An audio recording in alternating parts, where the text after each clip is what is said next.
একজন গরিব অসহায় নিঃস্ব সাহাবী, তিনি আল্লাহ রাসূলের দরবারে এসেছেন কিছু চাওয়ার জন্য, যেহেতু তিনি অভাবী। তখন আল্লাহর হাবিবের কাছে চাইতে আসলেন, তখন আল্লাহ রাসূল সাল্লাল্লাহু আলাইহি সাল্লাম তিনি বললেন যে তুমি ওসমানের কাছে যাও। কার কাছে যাও? ওসমানের কাছে যাও। তো ওসমান তিনি ছিলেন একজন ধনাঢ্য ব্যক্তি, ধনী একজন সাহাবী, অঢেল ধন সম্পদের মালিক ছিলেন তিনি। তো যখন আল্লাহর হাবিব সাল্লাল্লাহু আলাইহি সাল্লাম ওসমানের কাছে পাঠাইলেন, তিনি ওসমান রাদিয়াল্লাহু তাআলা আনহুর বাড়িতে গেলেন কিছু চাওয়ার জন্য। বাড়িতে গিয়ে দেখতেছেন তার সম্পদের শস্য থেকে কিছু শস্য, কিছু খাদ্য পিপিলিকায় নিয়ে যাইতেছে। ওসমান রাদিয়াল্লাহু তাআলা তিনি কি করলেন? পিপিলিকার মুখ থেকে ওই শস্যগুলি এনে এই খাবারের স্তূপে রাখলেন। কিছু শস্য পিপিলিকার গর্তের কাছে দিয়ে আর বাকিগুলি কি করলেন? স্তূপে রেখে দিলেন। তো ওই গরিব সাহাবী তিনি চিন্তা করলেন যে এটা একজন বকিল কৃপণ, যে পিপিলিকার মুখ থেকে খাবার কেড়ে নিয়ে স্তূপে রেখে দিল কিছু খাবার দিয়ে। তো উনি ফেরত গেলেন। ফেরত যাওয়ার পরে পরের দিন আবার রাসূলের দরবারে আসলেন। রাসূলের দরবারে এসে তিনি আবার কিছু চাইলেন এবং বললেন যে ওসমান তো কৃপণ। তো আবার কিছু চাইলেন। চাওয়ার পরে আল্লাহ রাসূল সাল্লাল্লাহু আলাইহি সাল্লাম তিনি কি করলেন? আবার বললেন তুমি ওসমানের কাছে যাও। এইবার ওসমান রাদিয়াল্লাহু তাআলার বাড়িতে গিয়ে তিনি শুনতে পাইতেছেন যে তার চাকরকে, খাদেমকে বলতেছেন যে ওই চেরাগের যে বাতি, কুপি আছে না, কুপির যে সলতা, ওইটাকে বাড়াই দিছে। বাড়াই দেওয়ার কারণে কি, এটা তেল বেশি খায় না, আগুন বেশি জ্বললে তেল বেশি খাবে না। তো ওসমান রাদিয়াল্লাহু তাআলা তাকে ধমক দিলেন যে তুমি এটাকে বাড়িয়ে দিলে কেন? এই কথা শুনে গরিব সাহাবী মনে মনে চিন্তা করলেন, এ তো দেখি আরো কৃপণ। আমাকে আল্লাহর হাবিব বারবার একজন কৃপণের কাছে দানের জন্য পাঠায়, আমার বাড়িতে চেরাগ জ্বলে আমি কোনোদিন খবরও নেই না। এ তো দেখি একজন কৃপণ, এর কাছে আমি কি চাইবো? কোনো কিছু না চেয়ে সাহাবী ফেরত চলে গেলেন। পরের দিন আবার আল্লাহর হাবিবের কাছে তিনি আসলেন। এসে ওসমান রাদিয়াল্লাহু তাআলার ব্যাপারে তিনি নালিশ করলেন যে ওসমান রাদিয়াল্লাহু তাআলা তিনি তো কৃপণ, যে ওসমান তো কৃপণ। এই কথা শুনে আল্লাহর হাবিব সাল্লাল্লাহু আলাইহি সাল্লাম একটু মুস্কি হাসি দিলেন। মুস্কি হাসি দিয়ে আল্লাহ রাসূল সাল্লাল্লাহু আলাইহি সাল্লাম বললেন, তুমি আজকে আবার ওসমানের কাছে যাও, গিয়ে কিছু চাও। গিয়ে কি করো? ওসমানের কাছে গিয়ে তুমি কিছু চাও। যেহেতু আল্লাহর হাবিব সাল্লাল্লাহু আলাইহি সাল্লাম বারবার বললেন ওসমানের কাছে যাও, কিছু চাও, আজকে তিনি গেলেন। গিয়ে দেখলেন ওসমান রাদিয়াল্লাহু তাআলা আনহু তিনি তুলা মাঠের মধ্যে শুকাইতে দিয়েছেন, উঠানের মধ্যে তুলা শুকাইতে দিয়েছেন। এই তুলাটাকে আবার একটা নেট দিয়ে ঢেকে দিয়েছেন। কিছু তুলা ওই নেটের ভিতর থেকে বের হয়ে উড়ে যায়, ওই তুলাগুলি আবার তিনি ধরে এনে আবার নেটের মধ্যে রেখে দেয়। এই ঘটনা দেখে, এই দৃশ্য দেখে ওই ব্যক্তি মনে মনে ভাবলো, এই যে কৃপণ, পরিপূর্ণ কৃপণ, আমার ইয়াকিন হইতে আর কোনো কিছু বাকি রইল না। তিনি মনে মনে বলতেছেন, যেহেতু আল্লাহর হাবিব আমাকে পাঠাইলেন, অতএব আমি দেখি কিছু চেয়ে কি ঘটে। যখন ওসমান রাদিয়াল্লাহু তাআলা আনহুর কাছে গিয়ে বললেন, ওসমান আমাকে কিছু দাও, আমাকে আল্লাহ রাসূল তোমার কাছে পাঠিয়েছেন কিছু চাওয়ার জন্য, ওসমান আমাকে কিছু দাও। এই কথা যখন বললেন, বলার পরে ওই ব্যক্তিকে নিয়ে মাঠের দিকে রওনা দিলেন। দূর থেকে দেখা যায় একটা সারি বাঁধা কি যেন আসতেছে।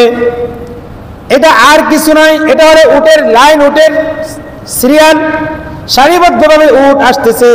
ওসমান রাদিয়াল্লাহু আনহু একটু কাছাকাছি যখন আসছে, আসার পরে দেখতেছেন তার যে ব্যবসার যে কাফেলা গেছিল সিরিয়ার উদ্দেশ্যে, ওই সিরিয়া থেকে ব্যবসার মাল, সমস্ত মাল সম্পদ নিয়ে আবার ফেরত আসতেছে।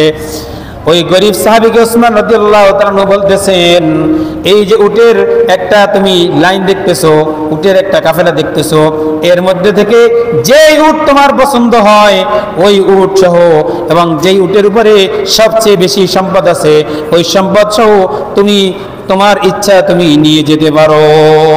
সুবহানাল্লাহ বলেন। লোকটি মনে মনে বলতেছে, ওসমান কি আমার সাথে ঠাট্টা করতেছে কিনা? কি বলেন?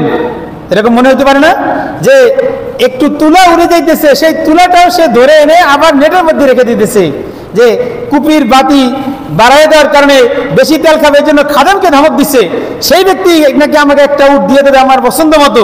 এটা তো বিশ্বাস হওয়ারই কথা না। কি বলেন? কথা বোঝা যায়?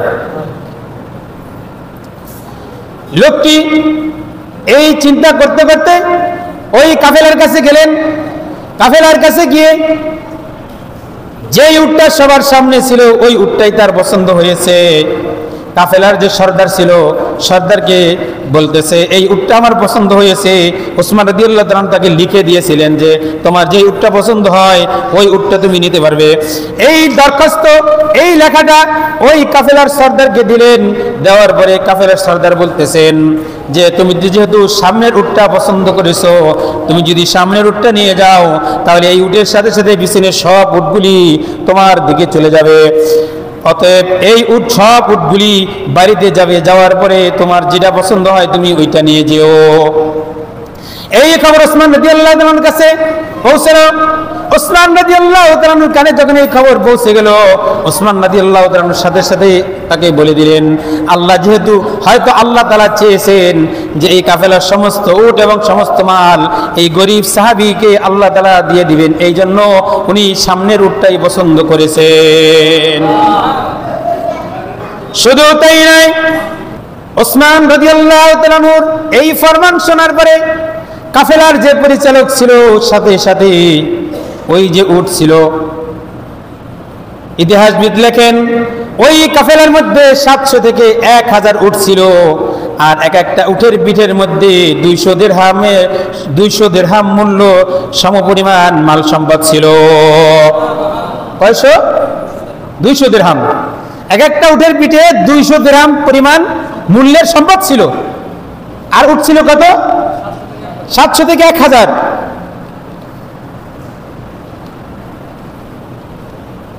আমি একটু হিসেব করেছিলাম, ওই সময়ের 700 দিরহামের মূল্য বর্তমান সময়ের মূল্যের সাথে যদি হিসাব করা হয় তাহলে হবে, যদি হিসাব করা হয় তাহলে ওই সম্পদ আর ওই সম্পদের পরিমাণ বর্তমান মূল্যে হবে 20 কোটি। সুবহানাল্লাহ। কয় কোটি? 20 কোটি। 20 কোটি। এইটা হলো সম্পদের হিসেব। আর যে 1000 উট ছিল, কয় হাজার? 1000 উট ছিল। বর্তমানে একটা উটের দাম কত? 3000 থেকে 2 লাখ। একটা উটের দাম কত বর্তমানে? 30 লাখ। 28 থেকে 30 লাখ। কোথায় আছেন? বাংলাদেশের টাকার মূল্য হিসাব করতেছি।